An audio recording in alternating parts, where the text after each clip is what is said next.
mandei no chat, amiga. Não sei se acho que não carregou ainda. Tá, acho que ainda tá meio cinzazinho. Mas vai carregar uma hora. Uma hora vai. Pronto, acho que agora foi. Because China ist dramatisch. ¿Cómo se dice en inglés? Me siento orgulloso. Não existe dicotomia. Dicotomia Podcast.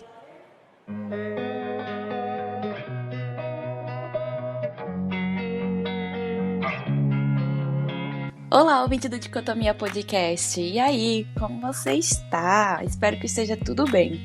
Nesse episódio, vamos falar sobre a pandemia de coronavírus e a sua relação com as relações internacionais.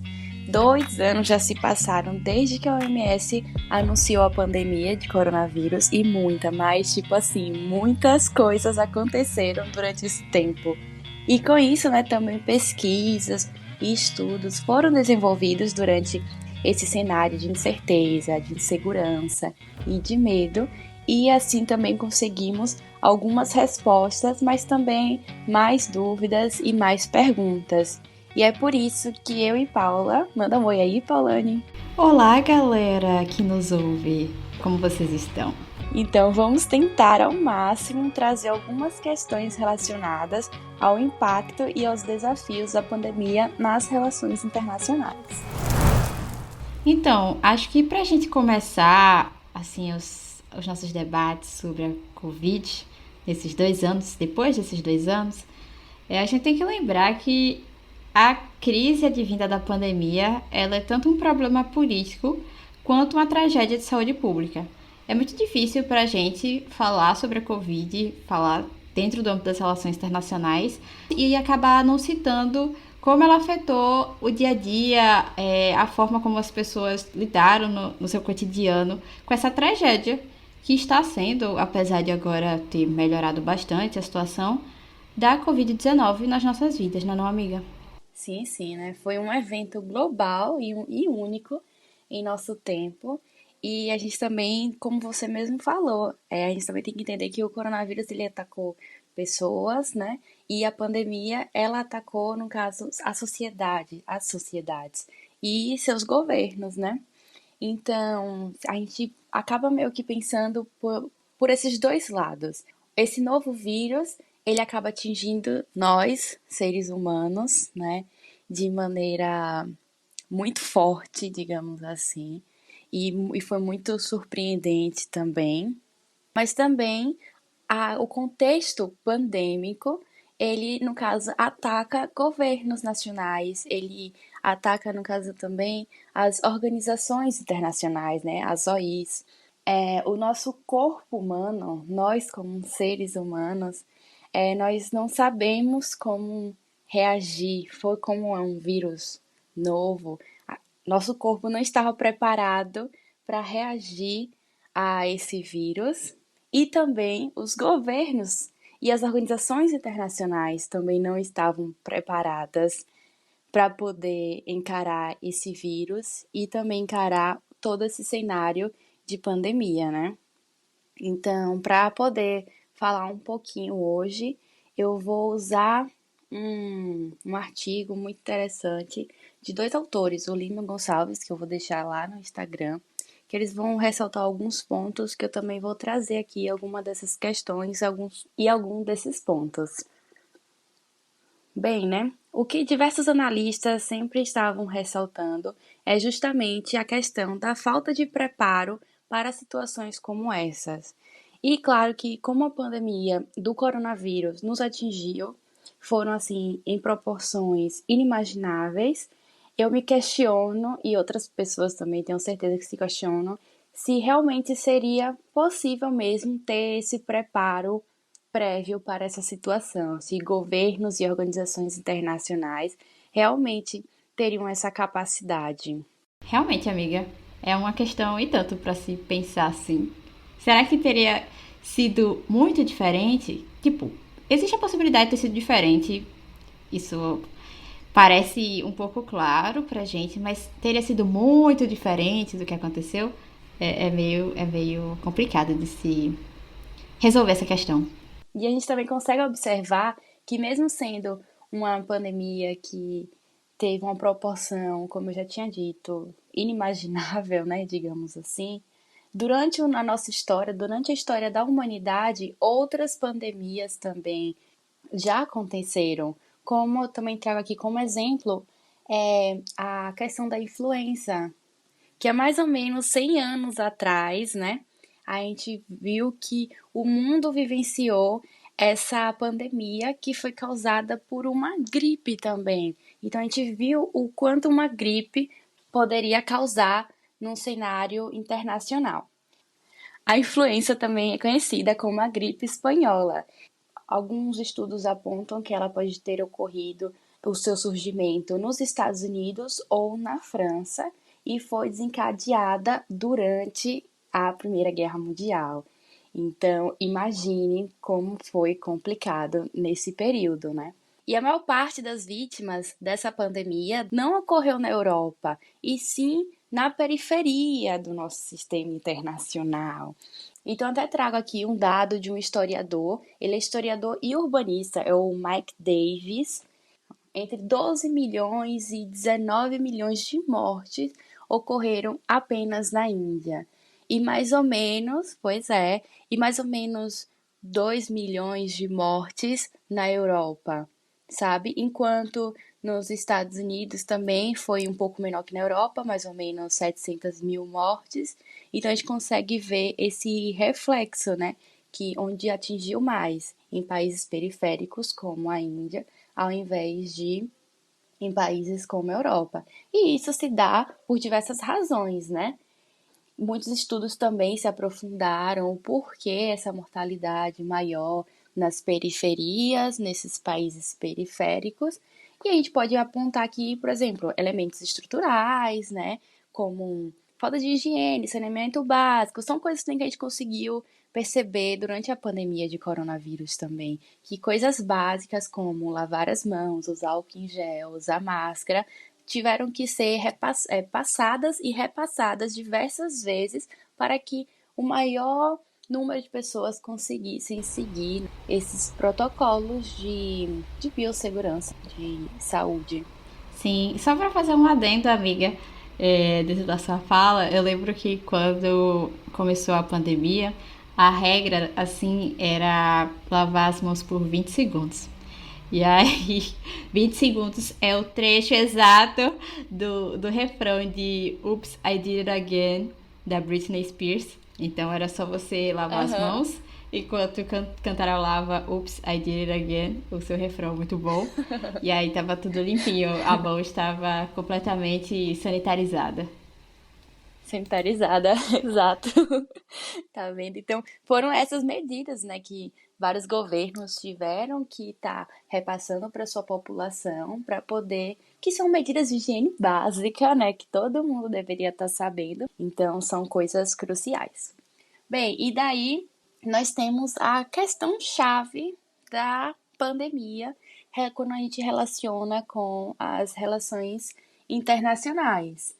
Porque o que acontece é o seguinte, a crise do coronavírus, ela pôs no centro do debate público, né, as políticas ou a falta de políticas públicas relacionadas à saúde, como a gente estava aqui falando, que exatamente governos precisavam estar insistindo nessas situações, digamos, básicas, né, para poder manter as pessoas com saúde e prevenir também, né, como forma de prevenção. A gente vai conseguir perceber que esses discursos aconteceram tanto em países como, digamos assim, mais desenvolvidos, como o Reino Unido, como os Estados Unidos, mas também como aqueles países que alguns autores, né, acabam chamando de periféricos, como o Brasil, como na Índia, sabe?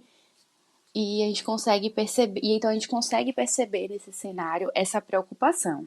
Sim, e acho que até uma parte desse texto comenta, que é Relações Internacionais em Tempo de Pandemia, né, que você falou, que a pandemia tem mostrado que, obviamente, ela é catastrófica, assim, mesmo com os melhores recursos, ainda assim ela conseguiu fazer estragos muito grandes, mas ela conseguiu expor e explorar as vulnerabilidades dos sistemas de proteção às pessoas. E de uma proteção muito ampla, né? Tanto uma proteção no quesito da saúde, que é o que a gente pensa em primeiro lugar, quando a gente fala sobre uma pandemia, mas também é a proteção econômica das famílias, porque isso atinge fortemente a população do país, que passa por um cenário de lockdown ou isolamento social. Nossa, quase esqueci, mas até a gente parou de falar esses termos aí, deu esquecido agora, mas lembrei. Aham, verdade, verdade. E daí, uma coisa também, outro ponto que eu acho interessante nesse texto que ele traz é a gente observar os países do G7. Quem são esses países do G7? São simplesmente os países mais ricos, né, do mundo. E daí ele traz um dado bem interessante, que são dados do início da pandemia, né, que foi em março de 2020 até julho de 2020. Então, uns 3 meses aí, mais ou menos. E daí que ele mostra nisso que o epicentro da pandemia foram justamente esses territórios desses países desse grupo G7. Então, que durante esse período teve aproximadamente 300 mil mortos, né? E que esse número representa praticamente a metade de todos os casos fatais de Covid-19. Então, a gente consegue perceber como esse vírus atingiu esses países e também como isso desencadeia também a questão de crises nesses países que são considerados mais ricos, né, de todo o mundo. E a gente vê, né, a diferença de como, por exemplo, aconteceu na pandemia da influenza, que atingiu justamente ao contrário, né, países periféricos, só para a gente poder associar esses dois exemplos aqui que eu dei. Sim, sim. É interessante que logo no começo, assim, da pandemia, principalmente naquela época que teve uma grande quantidade de mortes na Itália, como foi bastante chocante, assim, né? Porque parecia muito na TV, o pessoal, assim, sendo internado, as ruas praticamente fantasmas, vamos dizer dessa forma. E a comoção. Agora também é um pouco chocante viver na nossa realidade, porque pouco tempo depois o Brasil começou uma escalada muito grande, né, de mortes. E parecia que aquilo já tinha virado... É claro que teve aquele choque inicial de alguns meses, mas depois de um tempo parecia que aquilo já tinha virado rotina na nossa vida, né? Então hoje em dia a gente já vê que morreu, sei lá, 10 mil pessoas no dia, ou 5 mil, 500 pessoas. E foi melhorando, mas ainda assim é estranho ver quantas pessoas morreram. Tipo, só no nosso estado aqui, que é um estado pequeno, com uma população pequena. E se você assistir o jornal, morrendo 2 pessoas todos os dias, no final do ano, no final do mês, no final de 2 anos, é um acumulado muito, muito significativo. Então, a gente às vezes esquece quando olha só os dados, mas é muito difícil pensar, realmente, parar um segundo e pensar, nossa, aquilo são milhares de vidas, né? Então, a gente se comove muito quando aparece na Itália e mostra aquelas músicas italianas e o povo cantarolando em suas casas, mas às vezes a gente acaba normalizando a situação tão grave assim no nosso dia a dia. É bem triste. Mas eu posso passar ao próximo tópico, amiga? Aham, pode sim. Agora que a gente já deu um panorama geral sobre o status pandemia, a gente vai falar sobre como a pandemia impactou e tem impactado as relações internacionais de uma forma mais assim, né, do estilo Dicotomia Podcast. Então, falando sobre o sistema internacional e essas coisas. E acho que um aspecto muito importante que a gente fala quando a gente fala sobre relações internacionais, que ganhou destaque durante a pandemia, foi o papel dos organismos internacionais, tanto positiva quanto negativamente. Positivamente porque a gente viu na televisão em vários momentos, mostrando as recomendações da OMS, como era importante o papel da OMS e de outras organizações, mas também se você, né, tem aqueles companheiros de WhatsApp um tanto quanto assim cansativos, você deve ter recebido alguma foto do... Ai, meu Deus, esqueci o nome dele, amiga. O presidente. Da Da... OMS? Isso, tô com o nome dele na ponta da língua, mas eu acabei de esquecer. Eu tô. É o Tedros. Não é Isso, Tedros? isso. Daquelas montagens dizendo coisas assim absurdas sobre ele, falando coisas absurdas sobre as organizações internacionais. Provavelmente você já se deparou com uma dessa. Mas em uma matéria publicada pela revista Relações Internacionais, eles explicam que a Organização das Nações Unidas, né, a ONU, a mais famosa, assim, hoje em dia a gente está falando sobre a Ucrânia e a Rússia e perguntam, cadê a ONU? Onde está a ONU? Onde está a ONU? Where is ONU? Mas ela é um exemplo da coordenação de metas a serem alcançadas buscando soluções multilaterais. E no caso da Covid, foi acordada uma resposta ampla baseada em 3 pilares: o pilar sanitário, o humanitário e o da retomada econômica, os quais necessitavam e necessitam de todos os setores da comunidade internacional para o seu desenvolvimento, a fim de atingir os resultados esperados. E, além disso, a ONU possui agências especializadas em diversas áreas, diversos temas, como crianças, desenvolvimento e também da saúde, que é, obviamente, ela, a Organização Mundial da Saúde, que ajudou e que ajuda a comunidade global a responder aos desafios da saúde pública e garantir um futuro melhor para todos nós. Mas, desde 2020, a OMS se tornou um centro para as políticas e iniciativas globais, como mostra o texto, na questão da distribuição de vacinas contra a Covid, além de possibilitar aos estados o acesso a estudos sobre o vírus e a recomendações para o combate à pandemia. Essa parte de recomendações ao combate da pandemia é bem interessante, a gente vai comentar um pouco mais à frente. E dentre as suas principais iniciativas foi a da COVAX Facility, que é uma aliança internacional com o objetivo de acelerar o desenvolvimento e a produção de vacinas contra a Covid-19 e também tentar garantir o acesso igualitário à imunização em todo o mundo. Ou seja, a COVAX Facility é um programa com o intuito de distribuir as vacinas equitativamente, principalmente para os países mais pobres. E tem um ponto muito importante que Brena vai poder comentar um pouco mais adiante, mas ela depende da cooperação dos estados mais ricos para a doação dessas doses à COVAX. E essas doses são fornecidas de forma gratuita e com descontos para os países necessitados. E, Brena, acho que é importante a gente citar essa questão de depender da cooperação dos estados, não é não? Sim, verdade, amiga. Até porque, se a gente for observar, os impactos econômicos, né, assim também como os desdobramentos, que a gente pode destacar, os sociais e os políticos da pandemia, eles acabam nos mostrando a fragilidade dessas instituições internacionais, e principalmente aquelas que estão relacionadas à saúde global, né?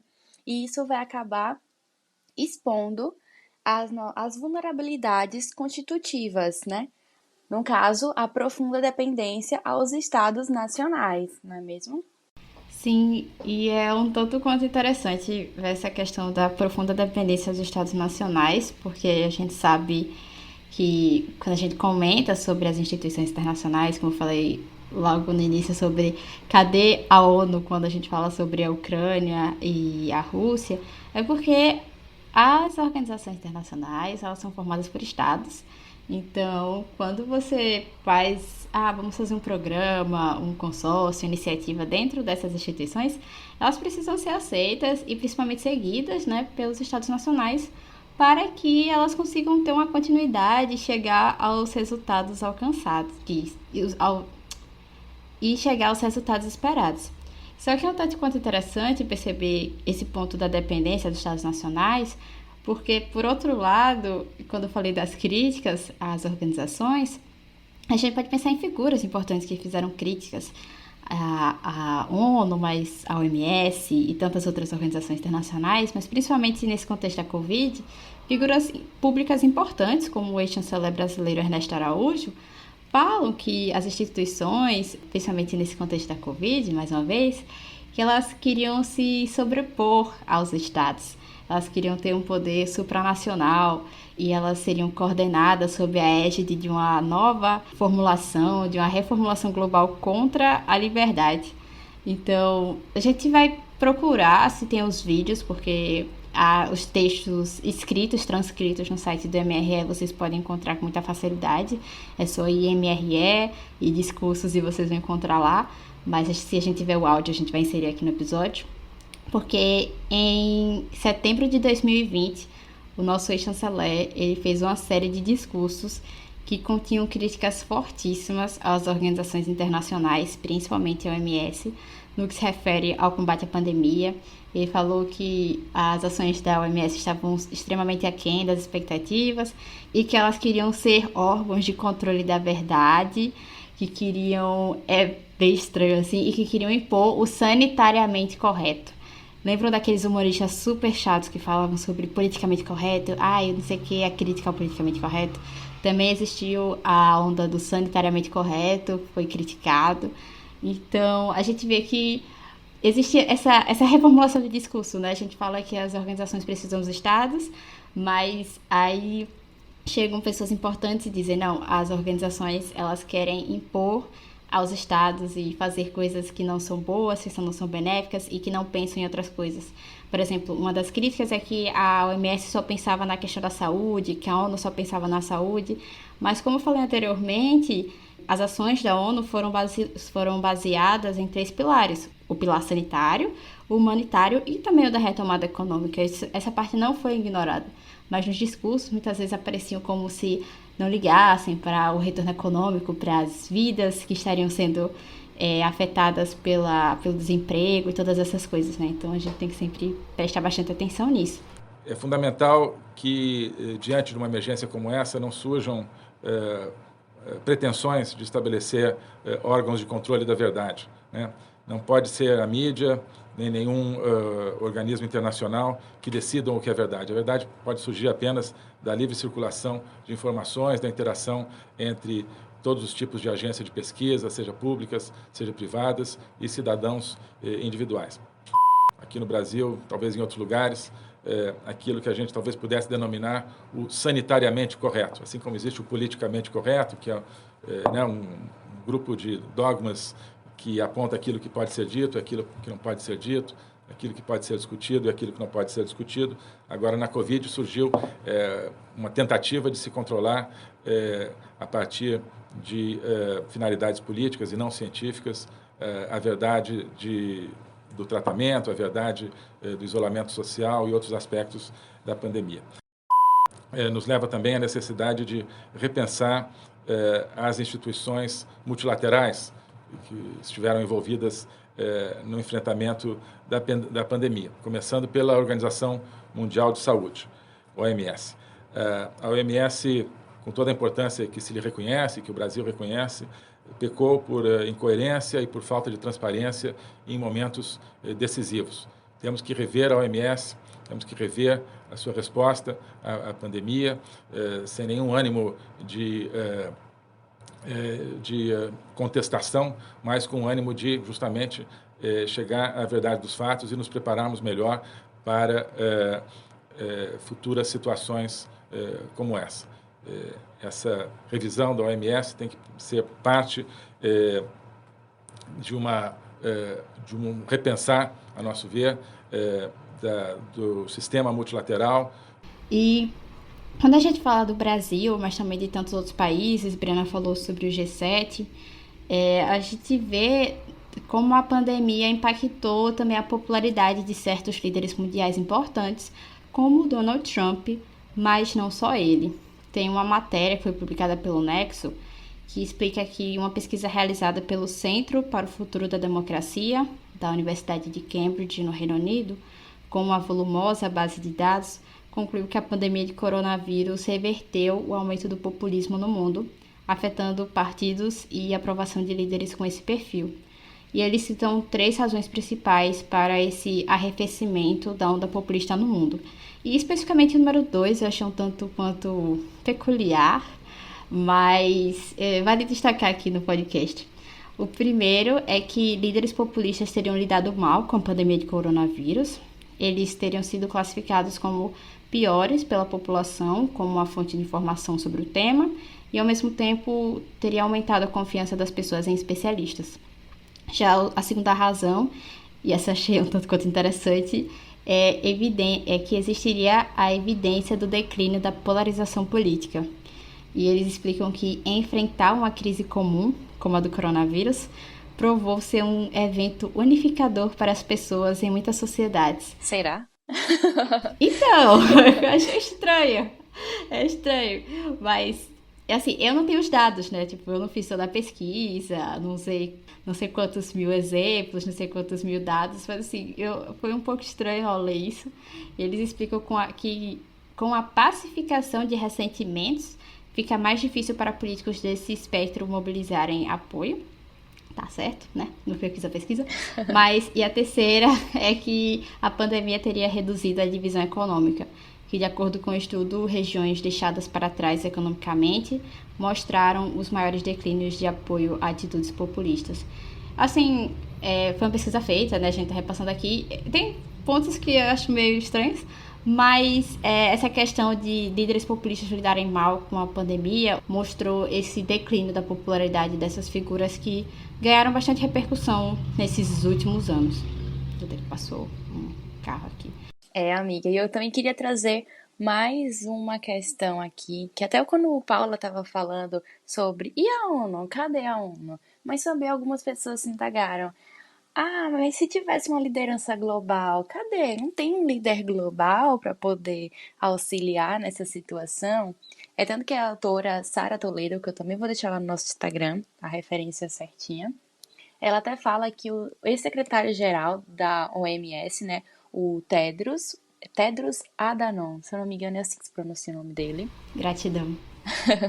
Ele lamentava, né, a inexistência de um líder global que ele fosse capaz de reger ações coordenadas contra o Covid-19. Ela até cita uma frase dele que ele deu em um de seus discursos, que ele fala que a maior ameaça que enfrentamos agora, né, naquele momento, não é o vírus em si, e sim a falta de solidariedade e de uma liderança global. Não podemos derrotar essa pandemia com o mundo dividido. Então, daí nos faz questionar sobre a questão tanto da cooperação no cenário internacional, certo? Mas também a questão de uma carência, podemos dizer assim, de uma hegemonia, no caso, que fosse capaz de resolver essas questões, esses problemas que estão, né, de certa forma, intrínsecos no nosso sistema, né? Não, eu fico imaginando que daqui a alguns anos, quando nós assistirmos filmes falando sobre a pandemia, provavelmente vão ter filmes mostrando laboratórios nos Estados Unidos, achando a vacina que curou todo mundo contra o Covid, mas atualmente a situação é um pouco diferente. Eu consegui criar agora essa imagem na minha cabeça desse filme. Ai, gente, mas possivelmente será assim, né? Mas a gente sabe que não foi bem assim. Não é sobre isso. Não é, exato. Então, sobre essa questão de uma liderança global, essa autora, né, a Sara Toledo, ela vai trazer o ponto de vista do autor Giovanni Arrighi, que a gente já comentou aqui em alguns outros episódios, né? Então, que ele vai falar que, de acordo com a natureza anárquica do sistema internacional, a possibilidade de ordenamento desse sistema vai se dar exatamente pela existência de um Estado hegemônico que seja capaz de resolver as contradições constitutivas do ambiente internacional e também que ele esteja disposto a arcar com os custos dessa posição hegemônica, né? Que nem todo mundo quer arcar com isso. Então, quando ela está falando sobre essa questão das correntes teóricas denominadas sistema-mundo, ela vai falar que o Arrighi considera que, historicamente, o sistema internacional ele só pode ser organizado por um Estado hegemônico. E daí, se a gente for parar para pensar que no século XX, esse Estado hegemônico seria os Estados Unidos, a gente consegue perceber alguns teóricos vão falar sobre essa questão do declínio dos Estados Unidos no século XXI, né, e tudo mais, e alguns analistas também vão falar sobre essa questão da pandemia ter evidenciado essa questão esse declínio do Estado hegemônico norte-americano, sabe? Sim, amiga, entendo. Acho que a gente pode até deixar esse ponto assim no ar para a gente fazer uma reflexão no final das contas do episódio, se a pandemia foi um ponto de inflexão na política internacional, cadê os Estados Unidos, aí o que aconteceu. Mas acho que antes de a gente chegar nesse ponto, eu lembrei de uma coisa que eu achei interessante, que foi, dentro dessa ideia, né, de fazer o ordenamento nesse cenário da pandemia é um tanto quanto complicado. Já era complicado na vida normal, né? No status normal já era difícil, imagine nível hard do jogo do xadrez internacional, fica ainda mais complexa a situação. E eu lembrei de um texto que aparece no boletim do NEAI, que é do Araújo e do Máquio, que eles falam sobre a sobreposição dos problemas. Porque durante a pandemia teve a sobreposição dos impactos sistêmicos, econômicos, políticos e sociais que foram ocasionados pela pandemia e que resultou um contexto cuja a complexidade tem demandado uma estratégia de enfrentamento multifacetado. Já que são muitos problemas, a gente também tem que ter muitas soluções. E que essas várias soluções têm que dar conta dos diversos impasses que se impõem à comunidade internacional. Então, assim, você junta impasses e incertezas que vão muito além também do âmbito sanitário. A gente falou sobre a questão econômica, mas também uma questão que não é tão falada é sobre, por exemplo, a ideia dos refugiados. A gente está falando atualmente sobre os refugiados por conta da questão da Ucrânia, mas os refugiados não só apareceram agora, assim, em 2022, por conta da questão da Ucrânia e da Rússia. Durante 2020, tinham pessoas que estavam em situação de busca de refúgio, em 2021 também. Então, assim, a pandemia chegou, mas essas pessoas, como elas ficaram? Porque provavelmente, muito provavelmente, a situação ficou ainda pior, já que a Covid abalou, assim, de uma forma extremamente negativa a vida de todos nós. E o que elas vão fazer? Tipo, como é que elas vão lidar com essa nova situação? Porque, em muitos casos, logo no início da pandemia, todo mundo lembra que teve aquele fechamento das fronteiras. Foi muito difícil para o Brasil, por exemplo, trazer os seus nacionais para o Brasil. Então, a repatriação já foi um processo complexo. Você estava trazendo as pessoas do seu próprio país. E como é que você vai fazer com a pessoa refugiada? Ela vai conseguir entrar? E se ela conseguir entrar, o que ela vai fazer? Como é que ela vai se inserir naquela sociedade? Dentro de um contexto de isolamento social, né? Tipo, se ela não fala português, como é que ela vai aprender a língua? Vai ser um curso online? Como é que ela vai entrar no mercado de trabalho? Então, assim, são múltiplas camadas de problemas que foram, assim, agravados na pandemia. A gente só fala muitas vezes só da questão da saúde, só da questão do emprego, da economia, mas aí depois você vai vendo todos os outros problemas que são somados ao problema saúde e problema economia, né? E aí agora a gente pode passar para a última parte do nosso episódio de hoje, que é pensar: seria a pandemia um ponto de inflexão na política internacional, Brena Guedes? Você acha, assim? Qual a sua opinião? É complicado, né, pensar nisso. Inclusive, quando a gente estava preparando, né, esse episódio, a gente tava aqui vendo algumas coisas para colocar na pauta. Eu tava pensando nessa questão. E aí? É uma inflexão? Não é? E eu realmente ainda não cheguei a uma conclusão, amiga. E você? Olha, eu também fiquei assim na minha dúvida, né? Aí eu fui ler uns textos, assim, teve um que meu amigo Enio recomendou, que achei o nome um tanto quanto interessante.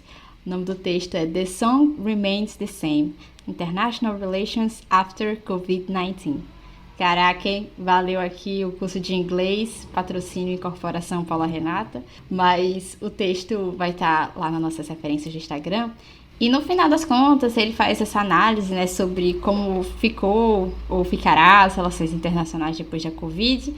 E assim, a conclusão do autor, na verdade, é que se a gente enxergar a distribuição de poder e a distribuição de interesses, o efeito da Covid só foi de reforçar levemente o status quo. Na opinião do autor, a Covid revelou as fontes do poder chinês e do poder dos Estados Unidos, sem minar as fundações de nenhum desses poderes. Então, a pandemia teria destacado as tendências nacionalistas e o protecionismo em ambas as grandes potências. No final das contas, parece que o mundo não mudou tanto assim. Talvez um exemplo mais fácil de se entender, porque eu usei todas essas palavras de textos acadêmicos, mas a gente falou no início do episódio sobre a COVAX Facility, que tinha o intuito de levar vacinas para os países mais pobres, e a gente viu todo o problema que teve, né? A gente, no final das contas, acabou sim tendo assimetrias e desigualdades na distribuição das vacinas no mundo. Se vocês procurarem no Google, distribuição de vacinas no mundo, vocês vão ver muito facilmente que não foi a mesma distribuição. Muitos países tiveram tantas vacinas que foram doadas, assim, tipo Estados Unidos dando dose da Janssen, enquanto outros países não tiveram esse mesmo acesso a doses de vacina contra a Covid. Então, assim, o mundo não ficou, talvez, mais amigo, as pessoas talvez não se tornaram mais solidárias, as desigualdades talvez não tenham desaparecido. Então, acho que no final das contas, a gente voltou para onde a gente estava, sabe? Triste. Verdade. E uma coisa que essa questão que você trouxe me fez pensar também, uma questão que já existia crises estruturais antes de começar a pandemia, que com certeza, né, foram agravadas e que agravaram também a questão de todo esse cenário de pandemia, né? Sim. Assim, as coisas pareciam que já estavam indo no seu caminho. A pandemia veio, fez um chacoalhado no meio, mas elas não pareceram muito diferentes no final. O resultado não foi muito diferente do início, né? Acho que esse final de episódio não foi tão otimista assim, mas é desse jeito que a gente vai terminar hoje, com a reflexão. Vocês acham que... A gente pode deixar essa pergunta lá no Spotify. Se você escuta a gente pelo Spotify, dá pra deixar uma questão, vocês podem dizer sim ou não. Mas vocês acham que a pandemia foi um ponto de inflexão na política internacional? Nós queremos saber de vocês. E acho que assim a gente acaba. E aí fica a pergunta, né, pra gente finalizar esse episódio. Então, para finalizar esse episódio, vamos às nossas indicações. E aí, Paula, você tem alguma indicação para a gente? A minha indicação vai ser aquele texto que eu citei agora há pouco, que Enio me indicou, então já é uma indicação de segunda mão, mas o texto é The Song Remains the Same, International Relations After COVID-19, que é do Daniel W. Dresner. Eu não sei como falo sobre o sobrenome dele, mas a imagem estará lá no nosso Instagram para você ver direitinho. Talvez você não tenha entendido o meu inglês do Fisk aqui no nosso podcast. E você, amiga, qual a sua indicação? Bem, eu vou indicar o episódio Relações com a China e o Combate à Pandemia, do podcast Diálogos de Política Exterior. É o episódio de número 4, e esse podcast faz parte de uma ação, né, do Observatório de Política Exterior. Isso mesmo, e se você estranhar ouvir duas vozes muito, assim, conhecidas... Não é mera coincidência. Eu e Enio estamos nesse episódio conversando com o professor Renan sobre a China e o combate à pandemia. Então, também deixo aqui minha indicação desse episódio. Então já sabe que vale a pena, não é mesmo? Então é isso, galera. Não se esqueçam de nos seguir nas nossas redes sociais, tanto Twitter quanto Instagram. É o @dicotomia_cast. E também assinar a nossa newsletter, que o link para você se inscrever vai estar lá na bio do nosso Instagram. Então é isso, respondam ao nosso questionário aqui do episódio e até uma próxima de um episódio um tanto quanto mais otimista, talvez. Com um fim mais otimista. Tchau, tchau! Tchau!